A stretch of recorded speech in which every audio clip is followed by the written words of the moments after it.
Hello everyone, Jim here, Callie here. Callie is a 9-month-old black lab that came in for our obedience program.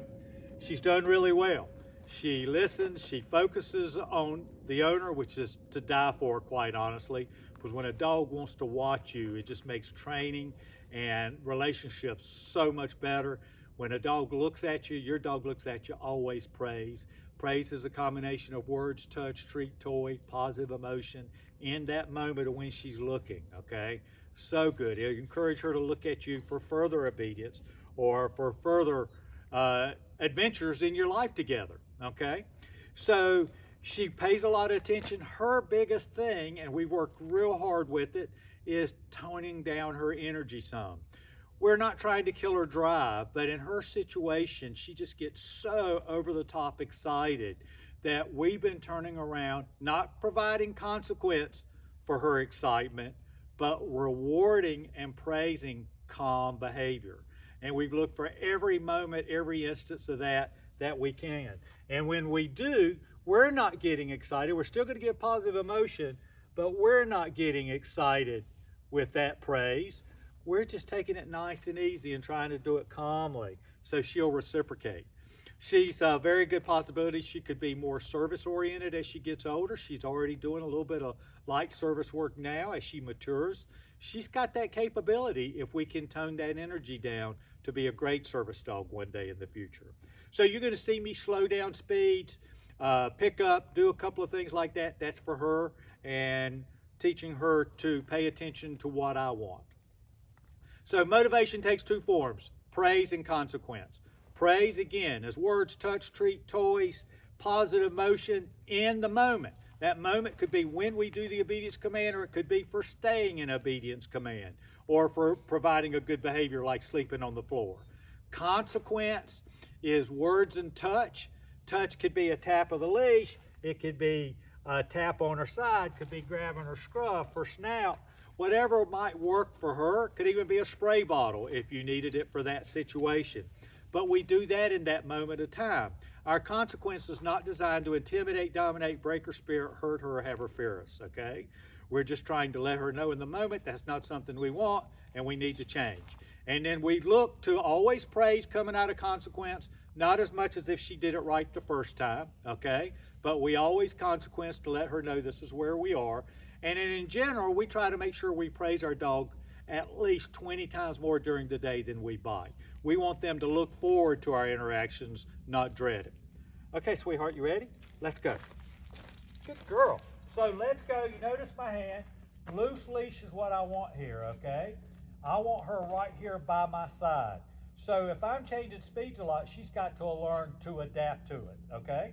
So if she goes out from my side, whatever direction, I'm going to tap right back here to my hip. Let's go. I'm not going to pull. I'm going to tap. Let's go. Good girl. So we're walking. Good. We're slowing down. See how she's watching? Good girl. Speed up. Slow down. See how she's watching that? We actually have been practicing this with a walker, and she's doing real well. But she's with us. We turn, she needs to go with us, and it's our job to praise her. Again, we praise in all the different forms, so when we don't have the other forms, our word means a lot. Good girl. Okay, sit. Good. Sit means sit. When I ask her to sit, she needs to sit. And did you notice how she was watching me when she sat? And she needs to hold that sit.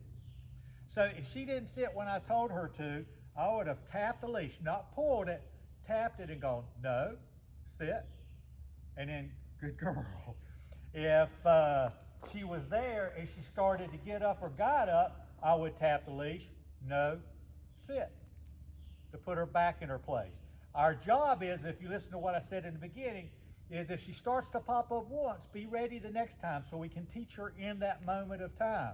If she actually got up and walked over there in a sit, because of operator error, I'd have made her come back. No, no, no, sit back to where she was. So she understood her job was to sit and hold it for me, okay?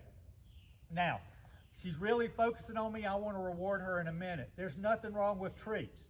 The thing about treats is your dog obeys you because you're the leader, not because you have a treat in your hand. Treats are a wonderful way to reward, and they're an even better way if we have a dog that's treat motivated to learn a new process, a new command, a new trick. So I loaded up a treat in my hand. She didn't see it. I just got it here for when I'm ready to give it in that moment of time. Let's go. So she held that sit. One more time, hand signal. Good girl. That was the sit command. And she holds that sit. Good. Now what I'm going to do is I'm going to release her. My release is B-R-E-A-K. And you're going to see my hand signal for that. When I do it, you're going to see me take a step back. I'm trying to encourage her to want to come. This is teaching her to release from a command, but it's also teaching her to want to come to me, which is so important for everyone. Break. Atta girl, good girl. I'll pat and love her. Step back, break. So we're walking around again. Sit. Break. Good girl. So now, let's go. I could have her sit. We'll do it again. This time I'm going to change it up. I'm actually going to give her the COME command. I still got the treat right here in my hand. All right, come. Now she comes. You notice she sat. I'm going to pay her off. I should have paid her a little bit quicker than I did. Good girl. But come on leash is to come and sit in front of me, okay? And hold that sit until I release her. Let's go. That was a release. It could have been break. It could have been another command. So on leash, hand signal like this is to come. She comes when I've got a treat. I'm bringing that treat right here. You notice how the target was right here? She loves treats, okay? But you see the target was right here. That's for break and for come.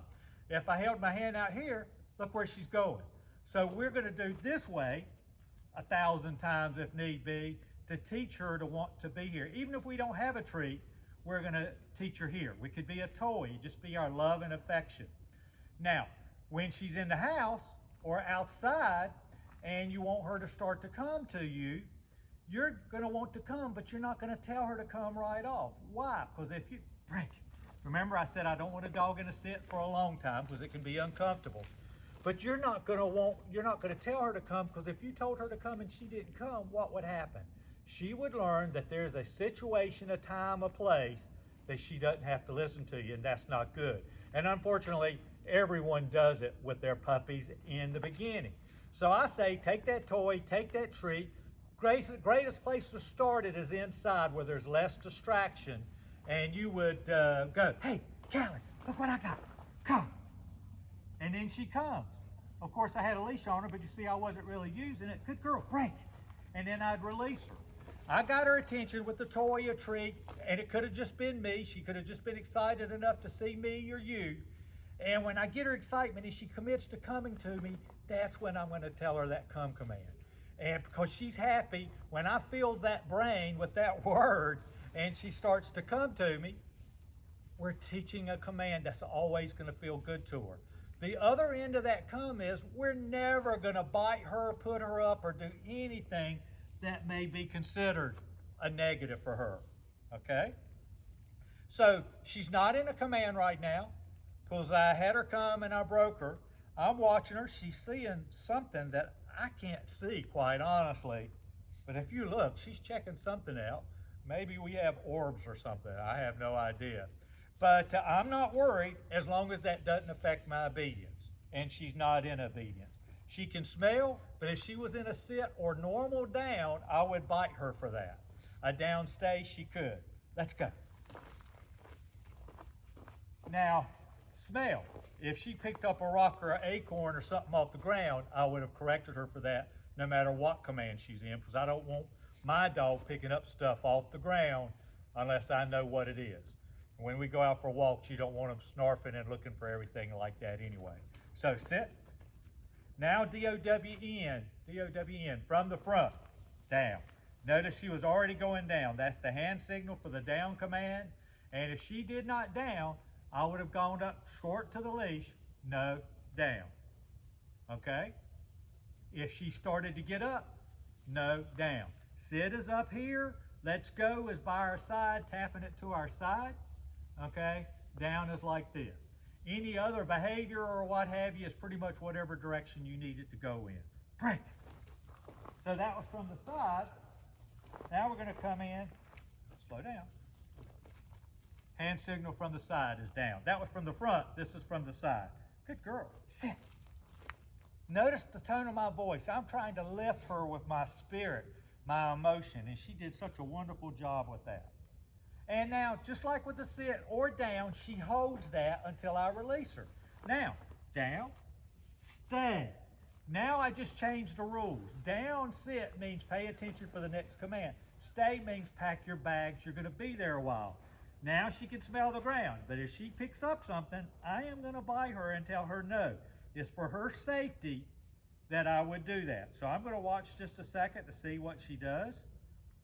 Good, I don't mind her smelling. We work dogs out here, so there's a lot of smells out here. Sometimes a treat, but if it was a treat, I would bite her for that. Because I don't want my dogs to pick up treats off the ground. If I'm gonna give her a treat, hold on just a second. Let's see if this is a biting situation. No, down. Lazy man's correction. Little tap, no, down. Why did I say down? Because she was in the down command. Technically, I would have said no, down, stay, and repeated it, okay? Break, sit. So now I'm gonna give her a treat. Notice I'm not giving her a treat like that. I always like to give a treat out of the cup of my hand. It stops and I transition into praise, and also break. When I give a treat out of the cup of my hand, it starts to reduce the dog's snapping to get a treat. She was a jumper, she was a pawer. What are we gonna do? We're gonna tap that with our leash in whatever direction we can.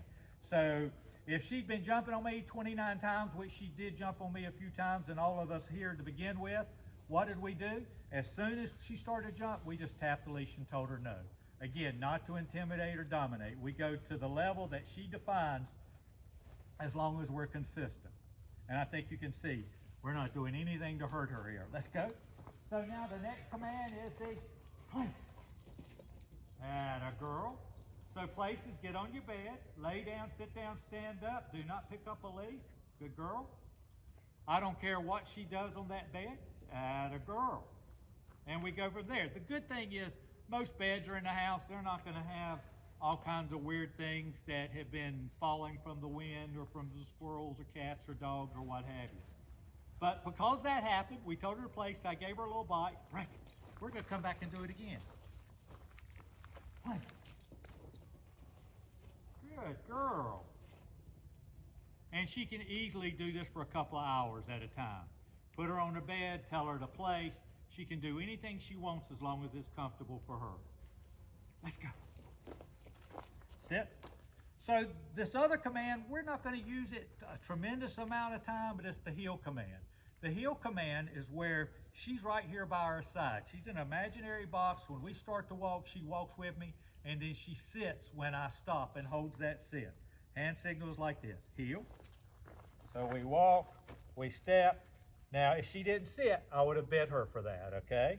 I don't mind her turning a little bit to be able to look at me if need be, or the birds that fly up above our head. Today is one of those days. Okay, sweetheart, but it doesn't matter. She's got to listen. Heel. So now I turn. She's right by my side. As I step off, you see how she's coming back. I'm going to turn around again. I stop. Hopefully she sits. Good girl, and watches me. Great girl. And she has to hold that. So at the end of the heel, she sits and holds it. Great. Let's go. The other thing which we've been helping to do, we do this load up primarily to help dogs learn to have the confidence to get up into cars, okay? It can be used to get up on furniture, beds. You decide what you want in your home. You call the shots, you're the leader. But we do it to load up into the car. So here we go. Load up. It's hard, I know. Good girl. Right. I promised the first of the year, well, I'm not gonna promise. I would really love to have a platform, but I'm just not God's gift to building platforms for our dogs to get on, but I need to do something like that. Good girl. So I think that's it. You know, if you need me, you pick up the phone, 336-945-3232. Jim Hodges Dog Training. I'm on Amazon with the leashes and antlers and training tools. I'm on Facebook, which I don't go to a whole lot, but I try to monitor it, and have the website, JimHodgesDogTraining.com. I thank you so much. If anybody has a question, pick up the phone and call me. I'm here for you. God bless and Merry Christmas. Great.